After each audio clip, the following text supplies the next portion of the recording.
پاکستان کا مطلب کیا؟ اگر پوری دنیا میں اسلام کی نبضیں ڈوب گئی تب بھی اس جگہ پر اسلام کی نبض نحمدہ ونصلی علی رسولہ الکریم اما بعد فاعوذ باللہ من الشیطان الرجیم بسم اللہ الرحمن الرحیم یریدون لیطفئوا نور اللہ بافواہہم واللہ متم نورہ ولو کرہ الکافرون وقال سبحانہ وتعالی وعد اللہ الذین آمنوا وعملوا الصالحات لیستخلفنہم فی الارض کما استخلف الذین من قبلہم وَلَيُمَكِّنَنَّ لَهُمْ دِينَهُمُ الَّذِي ارْتَضَىٰ لَهُمْ وَلَيُبَدِّلَنَّهُم مِّن بَعْدِ خَوْفِهِمْ أَمْنًا يَعْبُدُونَنِي لَا يُشْرِكُونَ بِي شَيْئًا وَمَن كَفَرَ بَعْدَ ذَلِكَ فَأُولَٰئِكَ هُمُ الْفَاسِقُونَ صدق اللہ العظیم رب اشرح لي صدری ویسر لي امری واحلل عقدۃ من لسانی یفقہوا قولی آمین یا رب العالمین۔ مجھے ایک سیرت کے جلسے کا واقعہ یاد آ رہا تھا کہ جس قدر ٹائم جو ہے وہ زیادہ ہو گیا ہے، تو وہاں پر ایک جو مقرر تھے وہ آئے اور مین مقرر تھے،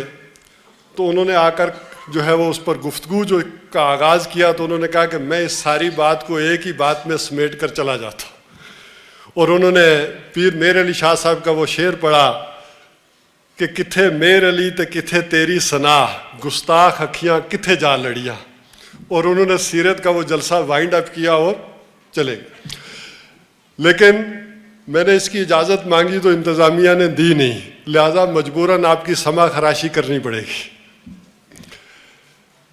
بہرحال یہ جو آیات ہیں میں نے آپ کے سامنے تلاوت کی ہیں ایک سورہ صف سے کہ یریدون لیطفئوا نور اللہ بافواہہم۔ اب ظاہر ہے کہ اس کی تشریح کا وقت نہیں ہے، صرف ترجمے پر گزارا کرنا پڑے گا، میں اشارے دیتا جاؤں گا۔ یہ چاہتے ہیں، یریدون یہ چاہتے ہیں کہ اللہ کے نور کو اپنی منہ کی پھونکوں سے بجھا دیں، اور وہ منہ کی پھونکیں آج جس قدر تیزی کے ساتھ دنیا میں چل رہی ہے، آپ جانتے ہیں انٹرنیٹ کے ذریعے، میڈیا کے ذریعے، اب وہ اس شدت کو جو منہ کی پھونکیں کیا یعنی شدت حاصل ہو گئی ہے آپ سمجھ رہے ہیں، اور بلکہ دوسری طرف آپ کی پھونکوں کو بجھانے کا بندوبست بھی انہوں نے کر رکھا ہے۔ اس حوالے سے آپ سے عرض کروں گا کہ اس کو انفارمیشن کے لیے یوز کریں، انٹرٹینمنٹ کے لیے یوز نہ کریں۔ اگر بچنا چاہتے ہیں تو انفارمیشن کی حد تک تو رکھیں، کمیونیکیشن کی حد تک رکھیں، لیکن انٹرٹینمنٹ نہ اس سے حاصل کریں، ورنہ آپ بھی پھر اسی کا شکار ہوں گے، اور وہ جو اسلام فوبیا یا مسلم فنڈامنٹلزم ہے اس کا ایک منہ کی پھونکوں والا ایک معاملہ ہے، اس کے شکار ہوتے چلے جائیں گے۔ بہرحال اللہ تعالیٰ نے فیصلہ کیا ہے، واللہ متم نورہ، اللہ تعالیٰ اپنے نور کا اتمام کر کے رہے گا۔ یہ چاہے جو کچھ بھی کر لیں، اس کا فیصلہ یہ ہے کہ اس کے نور کا اتمام ہو کر رہے گا، جس کو علامہ اقبال نے کہا تھا وقت فرصت ہے کہاں کام ابھی باقی ہے، نور توحید کا اتمام ابھی باقی ہے، واللہ متم نورہ۔ اور دوسری بات جو کہی گئی وَلَوْ کَرِہَ الْکَافِرُونَ، خواہ یہ کافروں کو کتنا ناگواری کیوں نہ گزرے، اور اس کام کے لیے اللہ تعالیٰ نے اتمام کیا کیا، اس اللہ نے جو اس نور کا اتمام کر کے رہے گا، اس نے اس مقصد کے لیے هُوَ الَّذِي أَرْسَلَ رَسُولَهُ، اس اللہ نے کیا کیا، اپنے رسول کو بھیجا، بِالْهُدَىٰ وَدِينِ الْحَقِّ، الہدا یہ قرآن حکیم، دی گائیڈنس یہ دے کر بھیجا، اور دین حق ایک نظام آئے زندگی دے کر بھیجا، اس کا ایک عملی نمونہ ہے جو نبی اکرم صلی اللہ علیہ وسلم کو دے کر بھیجا کہ یہ قرآن حکیم کس طرح سے اس کی عملی شکل دنیا میں رونما ہوگی۔ یہی وجہ ہے کہ حضور صلی اللہ علیہ وسلم نے 23 برس کی محنت کے بعد جب اس کی عملی شکل وہاں دکھا دی تو تب لوگوں سے پوچھا حل بلغت، تو ہماری طرح ایک تقریر کر کے یہ نہیں کہا وما علینا الا البلاغ، بلکہ وہ عملی نمونہ قائم کرنے کے بعد پوچھا الا حل بلغت۔ تو بہرحال اللہ تعالیٰ نے یہ اہتمام فرمایا ہے لِيُظْهِرَهُ عَلَى الدِّينِ كُلِّهِ، اور یہ اسی لیے نہیں دیا کہ محض تلاوت کرتے رہو، پڑھتے رہو، سمجھتے رہو، سیمینار کرتے رہو، بلکہ اس کی عملی جد و جہد میں بھی شریک ہو، تاکہ یہ دین کل کے کل ادیان کے اوپر یا کل نظام ہائے زندگی کے اوپر، دونوں مطلب ہے، اس کے اوپر اس کا نفاذ ہو، اس کا غلبہ ہو، یہ ظاہر ہو۔ وَلَوْ كَرِهَ الْمُشْرِكُونَ، خواہ یہ مشرکوں کو کتنا ہی ناگوار کیوں گزرے۔ ظاہر ہے خالد محمود عباسی صاحب نے اس کا ایک نئی ڈائمنشن اور ایک نیا پہلو ہمارے سامنے پیش کیا کہ مفاد پرستوں کو، ظاہر ہے وہ جو ایگزسٹنگ سسٹم ہے اس کے ساتھ مفادات جڑے ہوئے ہیں، تو خواہ مفاد پرستوں کو یہ کتنا ہی ناگوار کیوں نہ گزرے، یہ اللہ تعالیٰ کر کے رہے گا۔ تو یہ دو چیزیں جو اللہ تعالیٰ نے یہاں فرمائیں، اور تیسری بات یہ سورہ نور کی آیت نمبر 55 میں فرمائی، اور اس میں اللہ تعالیٰ نے 3 پختہ وعدے کیے ہیں، لیکن مشروط ہے، شرط کے ساتھ۔ وعد اللہ الذین آمنوا وعملوا الصالحات لیستخلفنہم فی الارض، اللہ تعالیٰ نے وعدہ کیا ہے ان لوگوں سے جو ایمان اور عمل صالح کا حق ادا کر دیں۔ کیا وعدہ کیا ہے؟ لیستخلفنہم فی الارض، کہ انہیں زمین میں خلافت عطا فرمائے گا، کما استخلف الذین من قبلہم، جیسا کہ اس نے خلافت عطا فرمائی تھی تم سے پہلے لوگوں کو، نمبر 1۔ نمبر 2، وَلَيُمَكِّنَنَّ لَهُمْ دِينَهُمُ الَّذِي ارْتَضَىٰ لَهُمْ، اور ان کے دین کو ان کے لیے تمکن عطا فرمائے گا جو دین اللہ نے ان کے لیے پسند کیا ہے۔ اسی طرح وَلَيُبَدِّلَنَّهُم مِّن بَعْدِ خَوْفِهِمْ أَمْنًا، اور ان کی خوف کی حالت کو امن میں، سکون میں بدل دے گا۔ یہ جو آج ڈر رہے ہیں کہ دیوالیہ ہو جائے گا، انڈیا کیا کر دے گا، امریکہ کیا کر دے گا، چین کیا کر دے گا، اللہ تعالیٰ اس جو ہے وہ کیفیت سے نکال لے گا۔ یعبدوننی لا یشرکون بی شیئا، تو تب یہ معاملہ ہوگا کہ بندگی کامل ہو جائے گی، انفرادی سطح پر بھی اور اجتماعی سطح پر بھی۔ پھر ایسا معاملہ نہیں ہوگا یعبدوننی، تب وہ میری لوگ بندگی کریں گے۔ اس نظام میں، ظالمانہ سسٹم میں، جہاں بجلی کے بلوں کے نیچے لوگ سسک رہے ہوں، ان کو اللہ کی اور اس کے دین کی فکر نہیں ہوتی جتنی زیادہ بجلی کے بل کی فکر پڑ جاتی ہے، اس نظام میں کیا بندگی کوئی کرے گا؟ تب بندگی کریں گے لا یشرکون بی شیئا، اور میرے ساتھ پھر کسی قسم کا شرک نہیں ہوگا، نہ اجتماعی سطح پر اور نہ انفرادی سطح پر۔ وَمَنْ كَفَرَ بَعْدَ ذَلِكَ، اور اس کے بعد بھی جو کوئی کفر کرے گا، ایک ہے اس کا قانونی معاملہ، اور ایک ہے کہ اس کے بعد بھی اللہ تعالیٰ کے ان پختہ وعدوں کے باوجود بھی اگر تم کمر ہمت کسنے کو تیار نہیں ہو، اس کے لیے اٹھنے کو تیار نہیں ہو، اتنے اللہ نے وعدہ کیے ہوئے ہوں، فَأُولَٰئِكَ هُمُ الْفَاسِقُونَ، تو یہی وہ لوگ ہیں جو نافرمان ناہجار ہیں، جو اللہ کے اتنے پختہ وعدے اپنی کتاب میں سن کر پھر بھی ہمت نہ کریں، پھر بھی اٹھ کھڑے ہونے کو تیار نہ ہو کہ اللہ تعالیٰ تمہیں استخلاف فرمائے گا، تمہارے دین کو تمکن عطا فرمائے گا، تمہیں خوف سے امن کی حالت میں لے جائے گا، یہ اس کے وعدے ہیں، اس کے لیے تم ہمت کرنے کو تیار نہ ہو۔ اور اس کی خبر ہے جو محمد الرسول اللہ صلی اللہ علیہ وسلم نے دیا حدیث کے اندر، ان اللہ زوال الارض، حضور صلی اللہ علیہ وسلم نے فرمایا کہ اللہ تعالیٰ نے ساری زمین میرے سامنے رکھ دی، سکیڑ کر یا لپیٹ کر، فرائی تو مشارقہا و مغاربہا، میں نے سارے اس کے مشرق بھی دیکھ لیے، مغرب بھی دیکھ لیے۔ وَإِنَّ أُمَّتِي سَيَبْلُغُ مُلْكُهَا مَا زُوِّيَ لِي مِنْهَا، تو میں نے سارے اس کے مشرق دیکھ لیے، مغرب دیکھ لیے، جو زمین میرے سامنے جو ہے وہ لائی گئی تھی، لپیٹ کر یا سکیڑ کر میرے سامنے رکھ دی گئی تھی، میری امت کی حکومت، اس کا اقتدار ان سارے علاقوں پر ہو کر رہے گا، اور یہ وہ وقت آ جائے گا لا یبقى علی ظہر بیت مدر ولا وبر، کہ زمین کے اوپر مٹی گارے سے اور اونٹ کے بالوں سے کوئی بنا ہوا ایک خیمہ بھی ایسا نہیں رہ جائے گا جہاں اللہ تعالیٰ کلمہ اسلام کو داخل نہ کرے، بعز عزیز و ذل ذلیل، یا عزت والے کی عزت کے ساتھ یا ذلت والے کی ذلت کے ساتھ۔ اس کی تشریح کی کہ اگر وہ گھر والا اسلام قبول کر لے گا تو کیا ہوگا؟ وہ تمہارا بھائی بن جائے گا، اور اگر وہ قبول نہیں کرے گا تو اسلام تو پھر بھی اس کے گھر میں داخل ہو گیا، اسے اسلام کے سسٹم کو قبول کرنا پڑے گا، وہ تابع ہو کر رہے گا اس نظام کے، چاہے ایمان لایا یا نہیں لایا۔ یہ وہ کام ہے، اور اس کی حضور صلی اللہ علیہ وسلم نے 5 ادوار گنوائے کہ یہ میری امت پر قیامت سے پہلے آ کر رہیں گے، 5 دور آئیں گے جو میری امت پر۔ اچھا، حیرت کی بات ہے کہ یہ باقی اقوام اور مذاہب میں بھی ایسے ادوار کا ذکر ملتا ہے۔ جیسے رامائن میں ایک واقعہ میں نے پڑھا، حیرت ہوئی پردے کے متعلق۔ وہ آپ نے وہ کہانی سنی ہوگی کہ جب سیتا کو راون اٹھا کر لے گیا تو ہنومان جی جو دوست تھے رام کے، انہوں نے آ کر جب اپنے دوست کی کیفیت دیکھی تو انہوں نے کہا کہ یہ میرا دوست تو بہت غمگین ہے، ظاہر ہے وہ بندروں کا سردار تھا، تو میں تلاش کرتا ہوں سیتا کو، لیکن وہ کیسی تھی مجھے پتہ نہیں۔ تو انہوں نے اس کے چھوٹے بھائی لکشمن سے پوچھا، ہنومان نے، کہ وہ تمہاری بھابھی سیتا کیسی تھی تاکہ میں تلاش کروں اس کو۔ تو رامائن میں لکھا ہے کہ ہنومان کو لکشمن نے جواب دیا کہ میری بھابھی تو سیتا سمان تھی، میں نے ساری زندگی اس کے پاؤں چھونے کے علاوہ کبھی اس کے چہرے کی طرف دیکھا ہی نہیں، میں کیا بتاؤں وہ کیسی تھی۔ یعنی یہ کنسپٹ وہاں موجود۔ اسی طرح یہ جو ادوار ہیں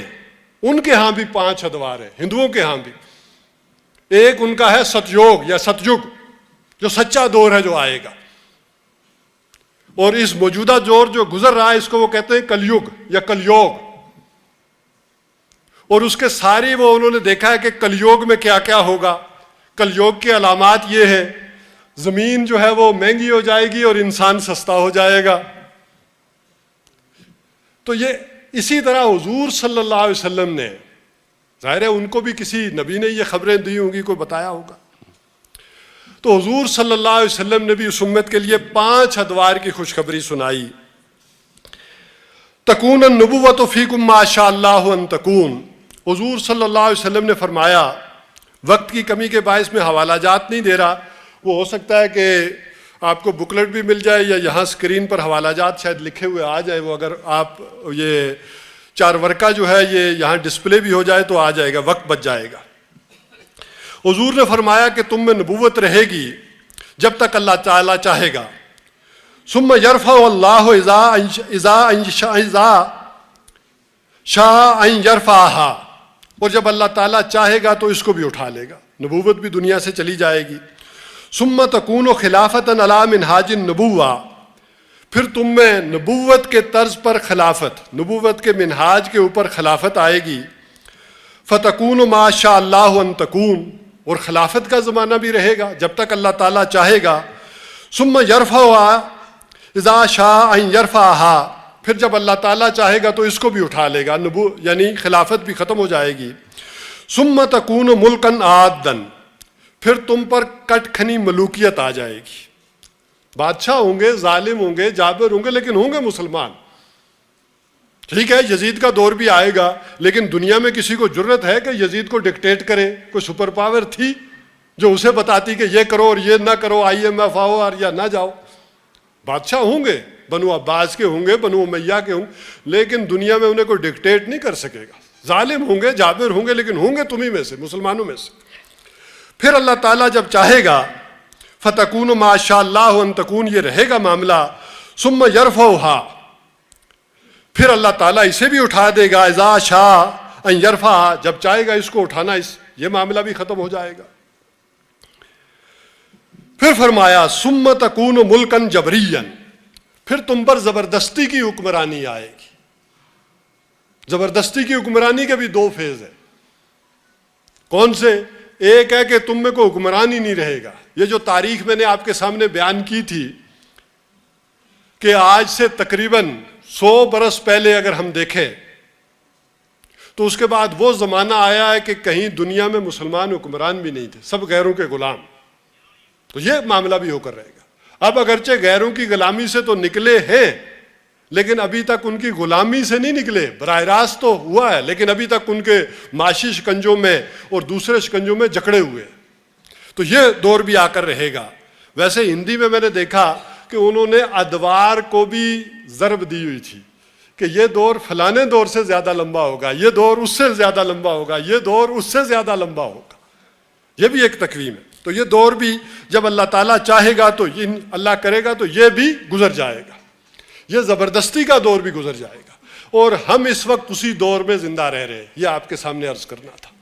ہم اس دور میں زندہ رہ رہے ہیں کہ وہ زبردستی کا دور ختم ہو رہا ہے اور ہم اس اگلے دور کی طرف بڑھ رہے ہیں کہ جس کی خبر دی محمد الرسول اللہ صلی اللہ علیہ وسلم نے کہ ثم تکون خلافۃ علی منہاج النبوہ, پھر تم میں دوبارہ خلافت کے طرز پر یعنی نبوت کے طرز پر پھر خلافت آ جائے گی, انہی اصولوں پر, اسی طریقے پر. ثم سکتا, پھر نبی اکرم صلی اللہ علیہ وسلم خاموش ہو گئے. اور امام مالک فرماتے ہیں کہ حضرت ابو بکر صدیق رضی اللہ تعالیٰ عنہ نے فرمایا, شاید اسی بنیاد پر کہا ہو, حضور سے ہی پوچھا ہو کہ یہ کیسے ہوگا, کس طرح سے ہوگا. تو امام مالک نے جو قول نقل کیا ہے یعنی حضرت ابو بکر صدیق رضی اللہ تعالیٰ عنہ کا, وہ ہے کہ لا یصلح آخر هذه الامہ, اس امت کے آخری حصے کی اصلاح نہیں ہو سکتی الا بما صلح به اولها, مگر اسی طور پر, اسی طریقے پر جس طرح کہ اس کی اصلاح ہوئی تھی پہلے طریقے پر, پہلے دور میں جیسے حضور صلی اللہ علیہ وسلم نے کی تھی, ویسے ہی اس امت کے آخری حصے کی بھی اصلاح جو ہے وہ ہو کر رہے گی. اور اس کے لیے مزید کچھ نشانیاں محمد الرسول اللہ صلی اللہ علیہ وسلم نے فرما دی. مثلاً آپ نے دیکھا ہوگا کہ خراسان, بزرگ خراسان اور اس کا سارا تذکرہ آیا ہے, تو اس کے متعلق بھی میں چاہ رہا تھا کہ کچھ احادیث آپ کے سامنے رکھ دوں. حضور صلی اللہ علیہ وسلم نے فرمایا یخرج ناس من المشرق, لوگ نکلیں گے مشرق سے, اور کیا ہوگا فیوتئون للمہدی یعنی سلطانہ, وہ مہدی کے لیے روندیں گے, سرزمین کو رونتے ہوئے چلے جائیں گے مہدی کے لیے یعنی سلطانہ, اس کی حکومت قائم کرنے کے لیے, اس کے اقتدار کے لیے, اس کے اختیار کے لیے لوگ مشرق سے نکلیں گے. اسی شعر کی بنیاد کے اوپر, علامہ اقبال کے اس شعر کی بنیاد پر یہ جو سارا اس وقت کا جو ہے وہ ٹاپک جو ہے وہ ترتیب دیا گیا ہے کہ میر عرب کو آئی جہاں سے ٹھنڈی ہوا, میرا وطن وہی ہے, میرا وطن وہی ہے, جس کا جغرافیہ بھی آپ کے سامنے پیش کیا گیا, جس کے 400 سالہ 450 سالہ اللہ تعالیٰ کی جو حکمت یہاں کار فرما ہے وہ بھی آپ کے سامنے رکھی گئی.